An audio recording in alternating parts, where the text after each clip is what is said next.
¡Hey! ¿Qué pasa, Humphries? Hoy os traemos un nuevo vídeo. En este caso, vamos a hablar de la clasificación de los seres vivos. ¡Dentro intro!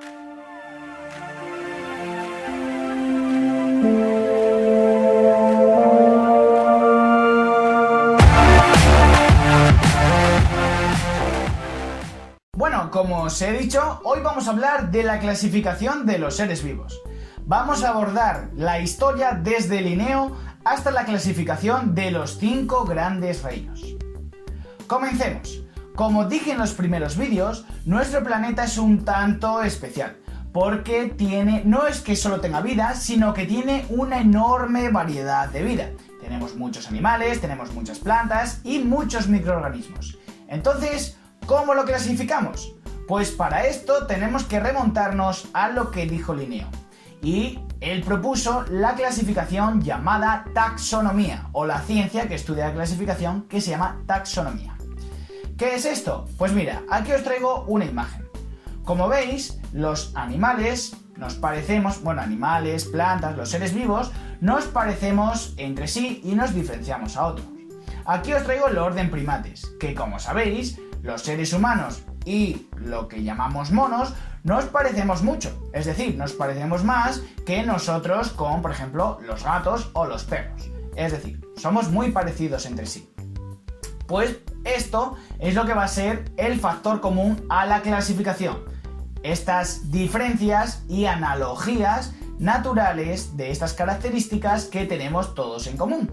De esta forma, clasificamos en función de grupos que, si queréis llamarlo científicamente, se llaman taxones. Estos taxones reflejan la evolución. Y aquí os traigo el caso del orden de los primates. Todos partimos de un antecesor común que se llama Procónsul, de hace 20 millones de años.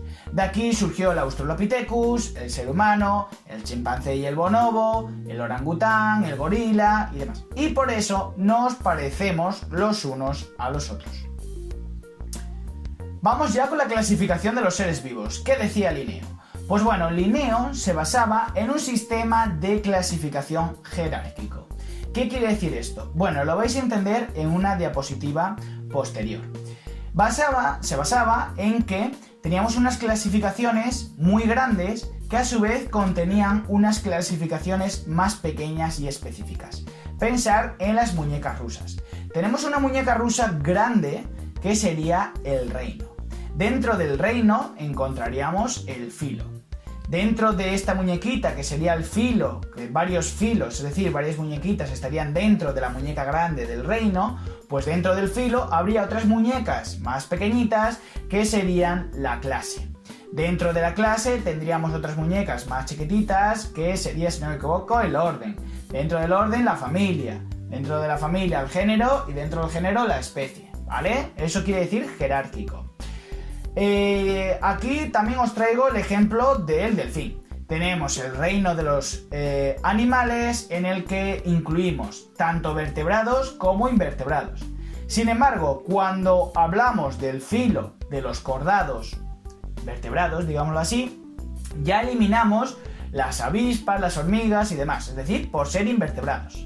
Más siendo específico, vamos con la clase de los mamíferos, es decir, nos parecemos más los mamíferos entre sí que un anfibio y un mamífero, así que hacemos bullying a los anfibios y los apartamos, al igual que reptiles y peces y demás. Luego tenemos el orden cetáceos, es decir, los delfines, las ballenas y todo eso se parecen mucho más que, pues por ejemplo, nosotros a las ballenas, delfines.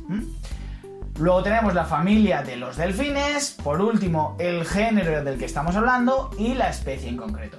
Espero que lo hayáis entendido, pero si no, aquí os traigo lo que os decía anteriormente, el ejemplo de la matrioska, ¿vale? Espero que... mirad qué chulo, cómo mola esta animación, ¿vale? Pues eso. Seguimos. La especie y el nombre científico. ¿Qué es una especie? Pues vamos a definir que una especie es un conjunto de seres vivos que se parecen mucho entre sí y que, si se reproducen, dan lugar a una descendencia fértil. Recordar esto, da lugar a una descendencia fértil. Os voy a poner a prueba. Por ejemplo, estos leones dan lugar a un hijo. Este hijo es fértil, por tanto, es una especie. El ser humano, por supuesto que es una especie. ¿Esto qué es? Esto es una mula. Os voy a decir que la mula es estéril y que viene del cruce entre una yegua y un asno, es decir, entre un caballo y un asno. Pero os digo que la descendencia no es fértil, es estéril. Por tanto, el caballo y el asno no son de la misma especie, porque sí se pueden reproducir, pero esta descendencia no es fértil. Espero que lo hayáis pillado, ¿vale? Es muy importante. También, otra cosa. Cuando nosotros vemos un perro, pues decimos, ¿cómo se llama esa especie? Decimos perro, claro, pero un inglés ¿qué va a decir? Dog. Y un chino dirá de otra manera, un japonés, es decir, esto depende de la nacionalidad, del idioma, del lenguaje. Pero Linneo dice, no, eso no es un perro, eso es un Canis lupus familiaris. Es decir, lo está nombrando como el nombre científico. ¿Y por qué? ¿Por qué nos ponemos tan sibaritas y utilizamos esta especie de nombres? Pues porque necesitamos un nombre científico universal. Es decir, que tanto los ingleses, españoles, chinos, alemanes, japoneses y todo el mundo lo llame de la misma manera. Segundo, necesitamos dos palabras, ¿vale? Canis lupus, dos palabras, en la que la primera sea el género, la segunda sea la especie, siempre se escribe la primera con mayúscula y siempre en cursiva o subrayado si lo estamos escribiendo. Ahora vamos con la organización de los seres vivos. Los seres vivos los podemos agrupar según el número de células, en organismos unicelulares y organismos pluricelulares. Los organismos unicelulares pueden ser eucariotas o procariotas. Las procariotas van a ser las bacterias y las eucariotas van a ser las algas unicelulares, por ejemplo. Los pluricelulares van a ser siempre eucariotas. Esto no quita que, por ejemplo, los organismos unicelulares, como las bacterias, a veces forman organizaciones en las que tenemos varias células, juntas pero no unidas. Esto se llama colonias. Pensar en fiestas de bacterias, como en esta imagen, en las que están todas juntas, forman una asociación, pero no quiere decir que estén todas formando parte de un individuo, sino que están juntas porque están disfrutando de la fiesta. Sin embargo, los pluricelulares sí están juntos.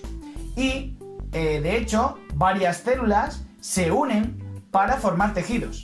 Los tejidos se unen para formar órganos. Los órganos forman parte del sistema o del aparato y el sistema o el aparato forma parte del organismo.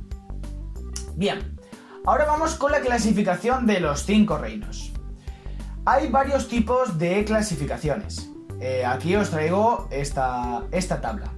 Pero nosotros nos vamos a basar en las clasificaciones de los 5 reinos, propuesto por Whittaker en 1969. Vale. Los 5 reinos se dividen en reino moneras o reino de las bacterias, reino de las plantas, plantae o vegetal, reino de los animales, animalia, reino fungi o reino de los hongos y reino protista o reino protoctista. No tiene más nombres. Comenzamos con el reino de las moneras. El reino moneras son organismos unicelulares. Son organismos procariotas. Y con esto que os estoy diciendo, pues ya sabéis que son las bacterias y que a veces forman colonias. Que acordaros de que era esa fiesta de bacterias todas juntas, disfrutando. Ahora vamos con el reino protoctista o protista. Incluye organismos tanto unicelulares, como serían los protozoos, las amebas, como organismos pluricelulares sin tejidos. Lo vamos a ver posteriormente. Son organismos eucariotas. Y lo que os decía, puede formar organismos pluricelulares sin tejidos especializados, que son las algas, para que me entendáis. Ahora vamos con los reino hongos o fungi, que van a ser unicelulares o pluricelulares. Los unicelulares van a ser las levaduras. ¿Conocéis algo relacionado con las levaduras? Sí, el pan y la cerveza están relacionados con la fermentación producida por las levaduras. Son organismos eucariotas, no son nada de procariotas, es decir, las bacterias las dejamos al lado. Y por último, son heterótrofos. ¿Qué quiere decir esto? Que se comen otros seres vivos. Y es por eso por lo que cuando vemos un hongo o un moho que está creciendo encima de esta naranja que os traigo en la diapositiva, es que se está comiendo la naranja. Interesante, ¿verdad? Ahora vamos con el reino Plantae, plantas o vegetal. Son organismos pluricelulares. Son eucariotas, eucariotas con células vegetales. Y son autótrofos. ¿Qué quiere decir esto? Pues que pueden realizar la fotosíntesis. Bueno, pueden y realizan la fotosíntesis para sintetizar su alimento. Y por último, vamos con los animales. Vamos con nosotros. Es decir, somos organismos pluricelulares, somos organismos eucariotas y somos organismos heterótrofos porque necesitamos comernos a otros individuos pues para crecer, reproducirnos y vivir felices comiendo perdices. Así que nada, chicos, hasta aquí el vídeo de hoy. Espero que os haya ayudado, que hayáis aprendido mucho y nos veremos en próximos vídeos. ¡Chao, chao!